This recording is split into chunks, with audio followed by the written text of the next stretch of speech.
talk about the Malagueñas of two very influential singers, and this follows beautifully on Lauren's presentation, because these are the two, probably the most famous interpreters of Malagueña. And I think part of this is that La Trini does not really get the recognition that she deserves in the history of Malagueñas.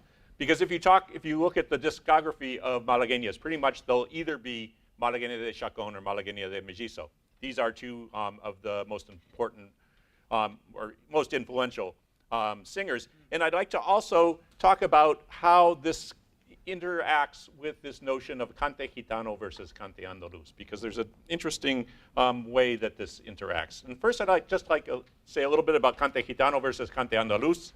This is a basic distinction that many people have talked about. Cante gitano are forms that are associated with gitano singers, traditionally. And these include tonás, martinetes, siguerías, soleares, tientos, tangos, bulerías.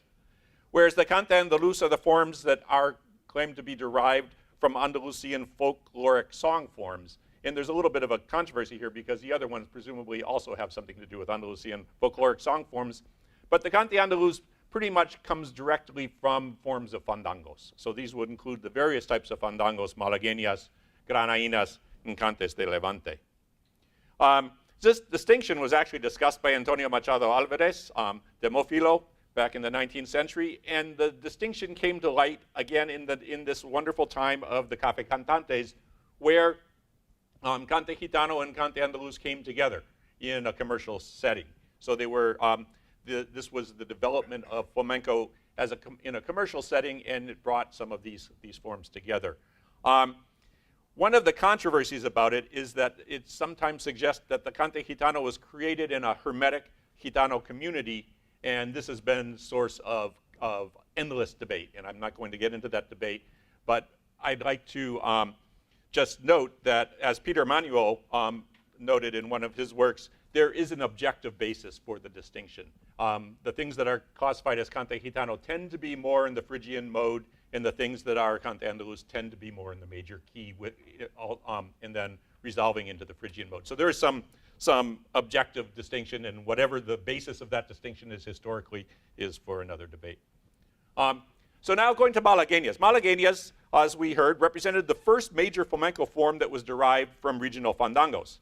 And it was based on fandangos from eastern Andalusia. And they were developed, as we just heard, as vocal showpieces by a succession of professional singers, which included Juan Breva, La Trini, Enrique del Mellizo, Antonio Chacón, El Canario, and Fosforito. The musical foundation is that they have major key verses that resolve into a related Phrygian mode. And you can see this here, the C major, where you alternate essentially between the tonic C and the tonic C and the dominant G. And then in the second line, you move up to the F, which is the subdominant here. And at the very end, at the very last line, then you go from the F and you resolve into an E, which takes you into the Phrygian mode. Historically, they had an abandolao rhythm, which is the typical Eastern fandangos rhythm that goes bum, tarum, tarum, bum, bum, tarum, tarum, tum, like that. And here we can hear an example of Juan Breva's 1910 recording of a Malagueña that shows all of this. There's the abandolao rhythm. The G, and then to the C, and then to the subdominant F, the G to the C, then it goes back to from the C to the G.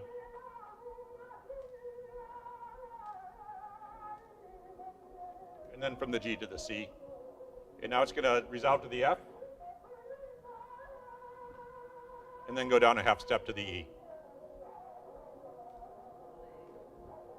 And there's the abandolao rhythm. So that's the musical foundation of pretty much all Malagueñas. In the Golden Age, as Lauren just pointed out, in the latter part of the 19th century, a good deal of the innovation in flamenco emerged in these commercial settings. And this, again, was where cante gitano and andaluz were performed in the same venues. And Malagueña essentially represented the most prototypical exponent of cante andaluz. It was the first thing that was really derived from these regional fandangos. Now, Malagueñas originally are based on these fandangos from the area of the province of Malaga, and several of the early innovators were in fact from the province of Malaga, including Breva, Canario, and Latrini, but others were from the province of Cádiz, which was more inside the Flamenco triangle, and these included Enrique del Mellizo from Cádiz, Antonio Chacón from Jerez, and Fosforito also from Cádiz. The styles associated with Mellizo and Chacón remain the most influential. Hence, the Malagueñas have really lost their regional quality and become a pan-Andalusian palo, or flamenco form. Now, turning to Enrique del Mellizo, he was born in 1848. He was a Gitano from Cádiz, from the Gitano neighborhood of the Barrio Santa Maria. He was famous for having a rather peculiar personality. He wasn't really a professional singer per se. He sang in semi-professional venues. His actual work was working in the slaughterhouse, which a lot of the Gitanos at that time worked at. It was right adjacent to the Barrio Santa Maria. And there were stories about him going out at night and getting drunk and going and singing to the sea on the Campo del Sur in Cádiz, or he would go to Capuchinos, which was a psychiatric hospital, and he would sing for the inmates at the psychiatric hospital. And then also talk about him going after work, stopping at the church, which is just a few blocks away, the Nazareno, and listening to the choir practice. He is well known for his innovations in many of the cante gitano forms. So there's a Siguerías de Mellizo, there's a Soleá de Mellizo. A lot of the tientos were originally from Mellizo. However, he's also very well known for his Malagueña del Mellizo, a very distinctive style of Malagueña. Some have suggested influence of Gregorian chant, and that was part of the story of him going to the church after work and listening to the choir practice. However, others have disputed that, and it's probably the case that it may be overstated, because a lot of the features of the Malagueña del Mellizo that have been attributed to Gregorian chant are actually features that were developed by people after Mellizo. So the way he sang the Malagueña is not really the way people sing Malagueña del Mellizo now, and we'll see that in a minute.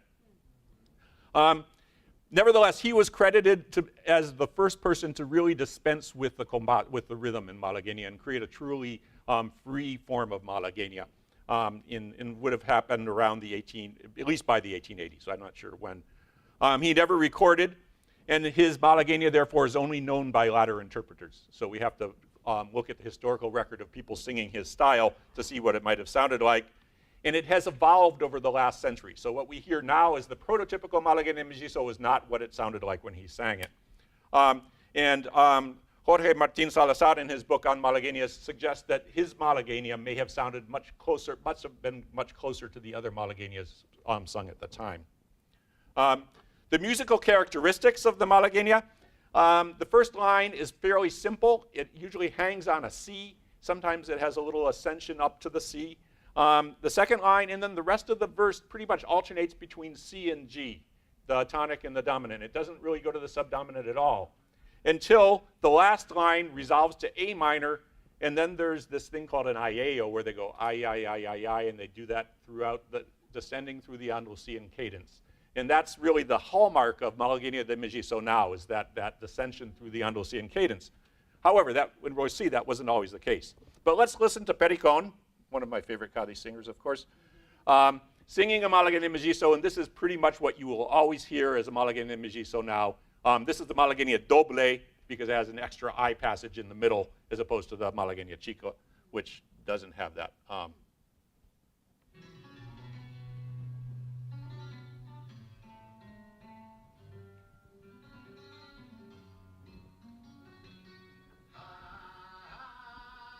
So it's ascending up to the C, just stands on that C.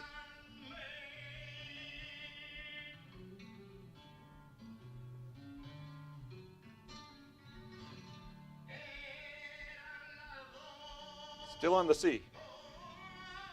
And then alternates to the G chord, and then go back to the C.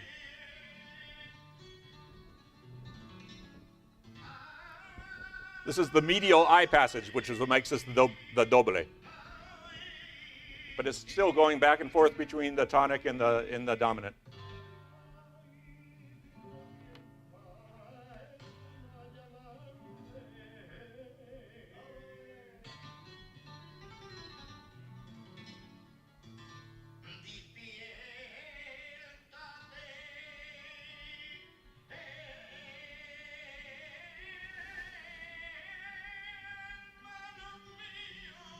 See, just still back and forth between those two chords. It's really a fairly melodically simple.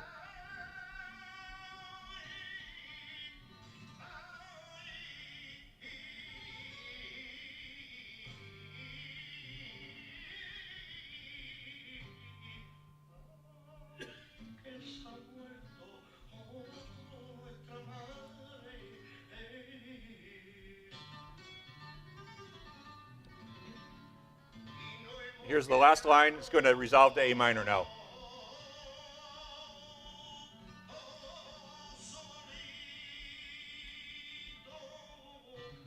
There's the A minor there.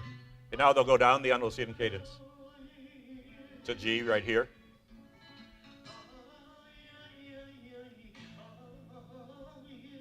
To F.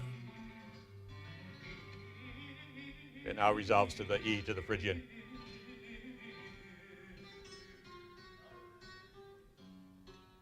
So that final IAO is what really identifies this as a Malagueña de Mellizo for most people nowadays. However, it turns out that that wasn't always the case. So if we look at some of the early recordings of Malagueña, I'm going to just play the final line of all of these. And the earliest one was in 1898, and then going through the 20s. And you'll see the progression of the IAO in the development throughout the early 20th century.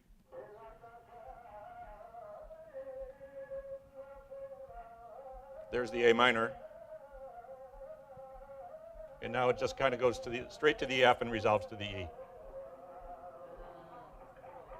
And then the next one, 1908, A minor.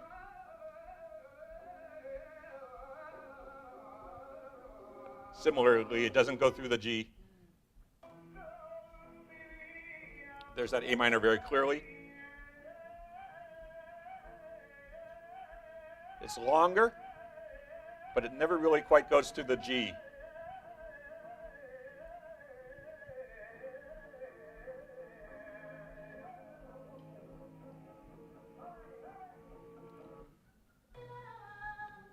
A minor. This is getting closer to the modern version, but it doesn't go to the G clearly.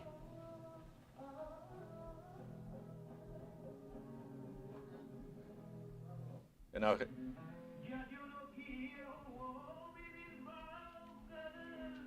A minor. There's a clear G now.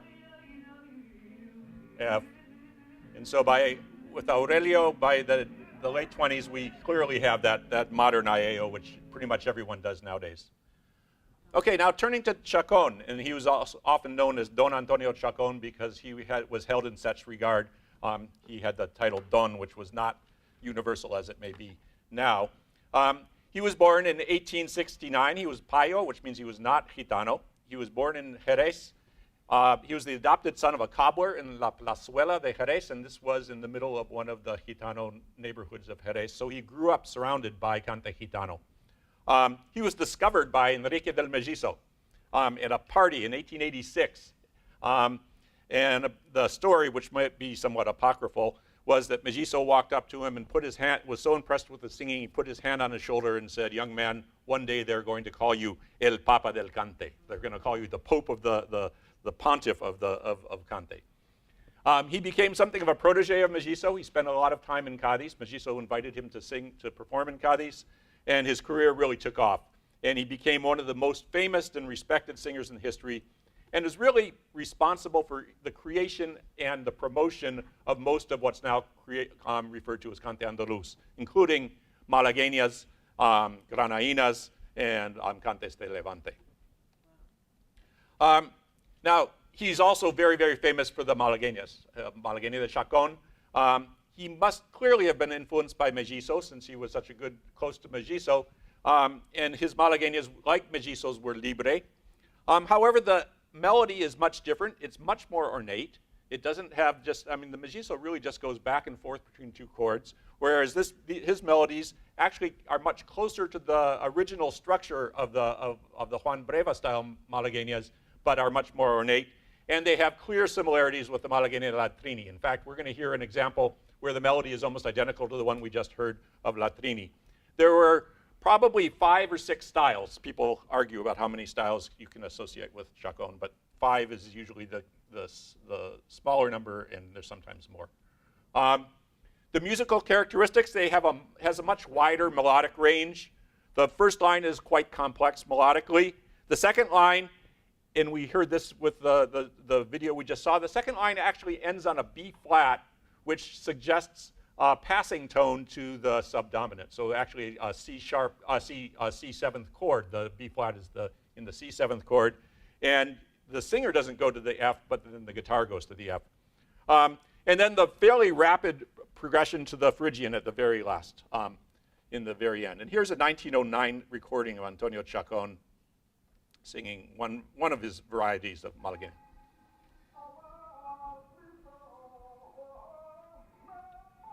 So this is the first line.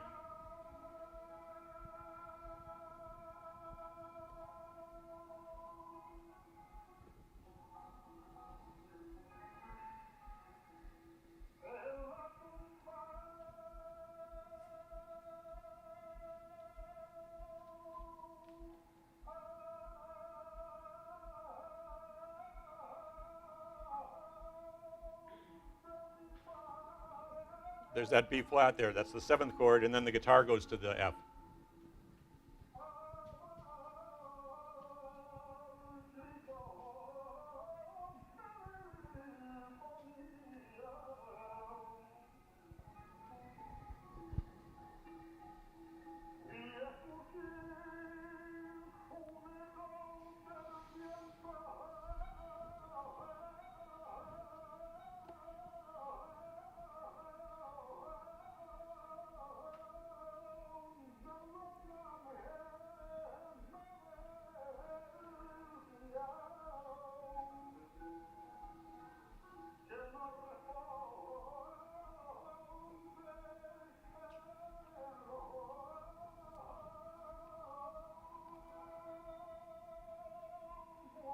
There's the F to the E very quickly.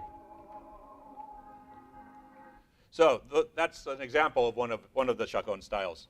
Now it turns out that the cantes, the Malagueñas de Mellizo, were pretty marginal during the golden age Malagueñas. And this is probably because the principal Malagueñeros from that period, the cafe cantantes, the ones that performed professionally were Juan Breva, Latrini, El Canario, Chacón, and Fosperito. In fact, there is a long famous rivalry between Chacón and Fosperito in the cafe cantantes. And since Mellizo wasn't professional, he wasn't out there performing, and these other Malagueñeros were singing their own styles of Malagueña, so you didn't really hear Mellizo. So that he had less influence during this period. And in fact, looking at some of the discographic evidence, I looked at a database of about 3,000 cylinder and 78 recordings from the late 1800s through the 1950s. Of these, there were 224 Malagueñas, and I listened to them all. I did. And between 1898 and 1920, there were only 3 recordings that were Mellizo-style Malagueñas in this period. However, the Malagueñas de Mellizo began to emerge in the 1920s, which is interesting. And I think there's 2 reasons for this. And there was a 1923 recording by Manuel Vallejo, who was a very important and influential singer of the time. He recorded several styles of Malagueñas, but one of them was a Malagueña del Mellizo, which had the line La Mare Mia, and several others at that time sang that same Malagueña, which I believe was probably modeled on Vallejo, because Vallejo was an important, influential singer of the time. The other is Aurelio Sege, or Aurelio de Cádiz. He had 3 recordings of Malagueña de Mellizo in 1929. He was a protege of Mellizo. He was from the same barrio, Santa Maria as Mellizo, so he was a neighbor. He was not Gitano, he was Payo. In fact, he dated Mellizo's daughter, at least according to one biography. And he is regarded as the most faithful link between Mellizo and the modern Cádiz cante. So he sings all of the Cádiz cante in the style of Mellizo. And he was a well-known singer. He recorded, he was active professionally as a singer. 2 other links between Mellizo and the modern period are Mellizo's 2 sons, Antonio Mellizo and Enrique El Morcilla, but they were, again, semi-professional and didn't record, and so they were less influential outside of Cádiz. Inside of Cádiz, they were influential. So here's some some data from those recordings. You can see the number of Malagueña de Mellizo in the first 3 decades. There's one each decade, 1890s, 1900s, 1910s. And then by the 20s, there's 5 out of 59, which is 20%. It goes up to 34% in the 30s, and then a pretty high percentage in the 40s and 50s, although the numbers of recordings in the database are small because this is when 78s are beginning to compete with other recording technology. So the 78s wouldn't be here. So you can see, though, an emergence of the Malagueña Mellizo that happened as a result probably of Vallejo and Aurelio Selle. Now, there's both a regional and an ethnic bias towards Malagueñas de Mellizo. The regional bias is that any singer from Cádiz, if they sing a Malagueña, it's going to be de Mellizo. I think I've heard one recording of Carmen de la Jara singing a Malagueña de Fosforito, because he was also from Cádiz. But every other recording from a Cádiz singer of a Malagueña will be a Malagueña de Mellizo. They essentially never sing Chacón Malagueñas. But there's also an ethnic bias, and this is that these styles have become associated with cante gitano. And so Gitano singers will tend to sing Malagueña de Mellizo more than they'll sing the other varieties of Malagueñas. So while they may be considered Malagueñas, on the one hand, prototypical cante andaluz, the Mellizo style has become a Gitano variety of the Malagueña. And this is similar to the fandangos de caracol, for example, which are also performed widely by Gitano singers. And to look at this, I looked at about 90 LP recordings from the 1960s through the 1980s, and I pretty much looked at all of the major singers from that time. And these recordings happen to have 18 Gitano singers, 6 Payo singers, and I excluded all the singers from Cádiz because I knew they were going to sing Malagueña de Mellizo, and it would skew the data. There were 42 Malagueñas, which is interesting. That shows that Malagueñas is not a widely recorded form, like 1 out of every 2 LPs. About half of them were Mellizo, 22, and the other half were not, and probably mainly Chacón. But if you look at the Gitano singers, 20 out of the 25 Malagueñas were Mellizo. So 80% of the Malagueñas that the Gitanos were recording were Mellizo. Only 3 out of the 18 among Payo singers was Mellizo. And this last thing is very interesting. If you look at the Jerez singers, now you expect flamenco has a very strong regional bias. Antonio Chacón was from Jerez. He was from La Pazuela. You would expect a singer from Jerez to identify with Antonio Chacón.